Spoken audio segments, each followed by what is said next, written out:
सरकार में बैठे लोग मेरा मजाक उड़ाते हुए कहते हैं कि चंद्रशेखर आजाद एक मेंबर बन के सोचता है कि सरकार उसके हिसाब से चले। मैं उनसे कहता हूं कि चिंता मत करो, मैं अभी तो अकेला आया हूं, लेकिन आने वाले समय में मेरा बहुजन समाज इतने लोगों को भेजेगा कि इस पार्लियामेंट में चारों तरफ हमारे लोग ही दिखाई देंगे।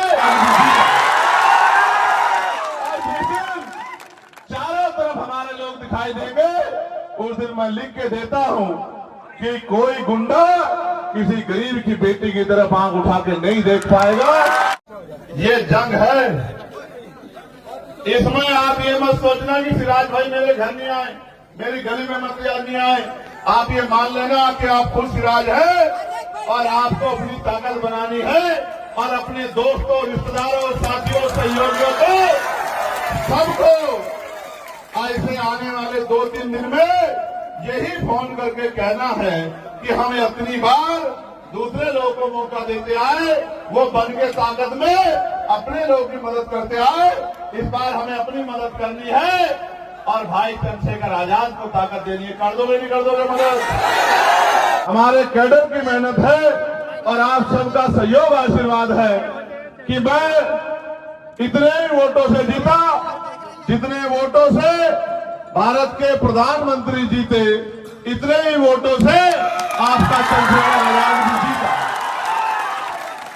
और दूसरी लोकसभा में हमें 80,000 से ज्यादा मत प्राप्त हुए। तो पार्लियामेंट में आपसे जुड़े हर विषय पे मैं लगातार अपनी बात रखता हूं और कोशिश ये करता हूं कि जहां कहीं भी मेरी जरूरत हो मैं समय से वहां पहुंच जाऊं। अब क्योंकि चुनावी दौर है, अब आपके पास मौका आया है। अगर इस मौके को आपने संभाल लिया और जिम्मेदारी से अपनी जिम्मेदारी को अदा किया, तो मैं आपको लिख के देता हूं कि जो समस्याएं कागज में लिख के मेरे सामने रखी गई हैं, जिनमें 3 प्रमुख समस्याएं हैं। पहली है शिक्षा, दूसरी है चिकित्सा और तीसरा है पलायन। और मैं आपको बहुत जिम्मेदारी से कह रहा हूं कि शिक्षा, चिकित्सा, पलायन ये सिर्फ झारखंड की समस्या नहीं है, ये देश के हर कोने की समस्या है।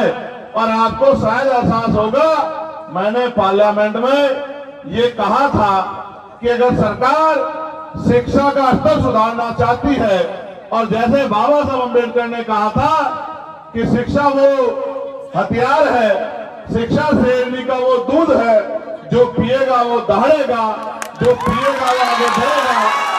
और उन्होंने ये भी कहा कि शिक्षित होके ही आप अपने हक अधिकारों को प्राप्त कर सकते हैं। इसी बात को जब उन्होंने समाज को रास्ता दिखाने का काम किया, तो उन्होंने नारा भी ये दिया कि शिक्षित बनो, संगठित रहो, संघर्ष करो। तो मैंने पार्लियामेंट में कहा कि एजुकेशन पॉलिसी ऐसी होनी चाहिए, क्योंकि आज शिक्षा का बाजारीकरण हो गया है। बड़े बड़े पैसे वालों के लिए बड़े बड़े स्कूल, उनमें बड़ी बड़ी सुविधाएं, और गरीबों के बच्चों के लिए सरकारी स्कूल, और उनकी हालत भी इतनी बुरी है कि बरसात में वो स्कूल चूते हैं, लाइट बिजली की व्यवस्था है नहीं, पंखे उनके खराब है, मास्टर समय पे आते नहीं, पढ़ाई उनमें होती नहीं, बच्चों पे किताबें नहीं है, बच्चों पे वर्दी नहीं है। और मुझे ऐसा लगता है कि साजिश करके गरीबों के बच्चों का रास्ता रोकने का काम सरकारें कर रही हैं।